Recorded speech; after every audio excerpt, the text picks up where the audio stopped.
I'm Teisha Bader with Shalom TV's News Update. Israel's Army radio reported that a Qassam rocket fired from Gaza into Israel exploded in an open area in the Ashkelon Regional Council Tuesday afternoon. No injuries or damage were reported. The JTA reports that a U.S. State Department official told the 2012 B'nai B'rith International Policy Conference, taking place this week in Washington, D.C., that the Obama administration has launched a training program for its diplomats in dealing with anti-Semitism. Michael Posner, the Assistant Secretary of State for Human Rights, told the conference Monday that the program had been launched by Hannah Rosenthal, the U.S. Special Envoy on Anti-Semitism. Posner said, under Hannah's leadership, we have begun a major training initiative for Foreign Service officers in the State Department to teach them not only how to monitor, but also how to respond appropriately to various forms of anti-Semitism. Posner also told the conference we must brace ourselves for a long struggle. The fight against anti-Semitism is a marathon, not a sprint. The Israel Action Network, or IAN, a project of the Jewish Federations of North America in partnership with the Jewish Council for Public Affairs, is joining with top rabbinical associations as part of an ongoing campaign to counter efforts aimed at delegitimizing Israel. The IAN, together with such groups as the JFNA Rabbinic Cabinet, the Association of Reform Zionists of America, the Rabbinical Assembly, and the United Synagogue for Conservative Judaism, will reach out to over 5,000 rabbis during the approaching High Holy Days as part of continuing efforts to educate and mobilize the Jewish community about ongoing assaults on Israel's legitimacy. IAN will provide materials for sermons and a resource guide for educating congregants that will promote peace for Israel and its neighbors. Rabbi Daniel Allen, executive director of ARZA, the Reform Israel Fund, said, "We are very glad to partner with IAN on this initiative as it demonstrates how we can love Israel unconditionally regardless of our differences on certain policy matters." Rabbi Stuart Weinblatt, chairman of the Rabbinic Cabinet of the Jewish Federations of North America, said, "The efforts to attack Israel continue and are waged on many different fronts.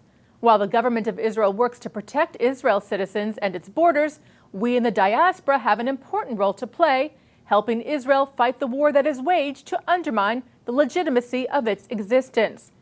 Efforts to delegitimize Israel include economic sanctions, including efforts to boycott Israeli products, divestment initiatives, and negative messaging campaigns.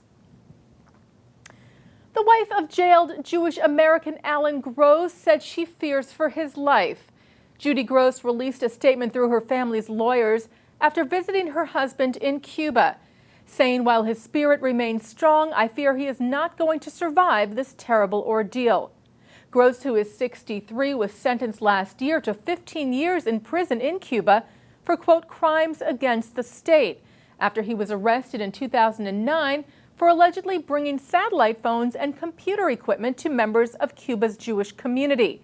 Gross was on a USAID-funded democracy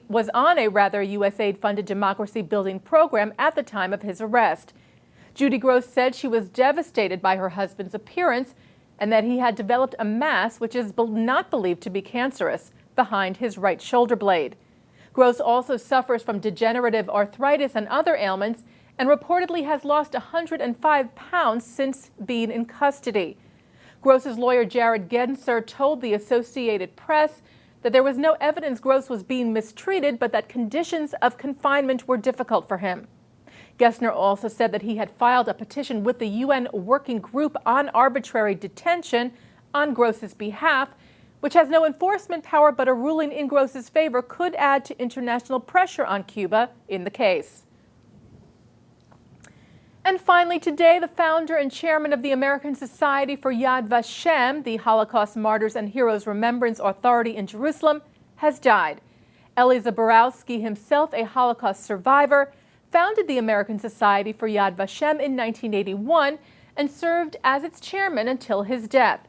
Zaborowski also served on the Holocaust Memorial Council, appointed by Presidents Carter and then Reagan, as well as on the boards of the Memorial Foundation for Jewish Culture and the Conference on Jewish Material Claims Against Germany. Chairman of Yad Vashem Avner Shalev praised Zaborowski, saying, "We will miss his friendship, his leadership, his drive, his unwavering commitment and willingness to put his entire self into his mission to ensure that the memory of the Holocaust is not forgotten." Eli Zaborowski passed away in New York on Monday at the age of 87. He is survived by his wife, 2 children, and 7 grandchildren. And that's Shalom TV's News Update. I'm Teisha Bader.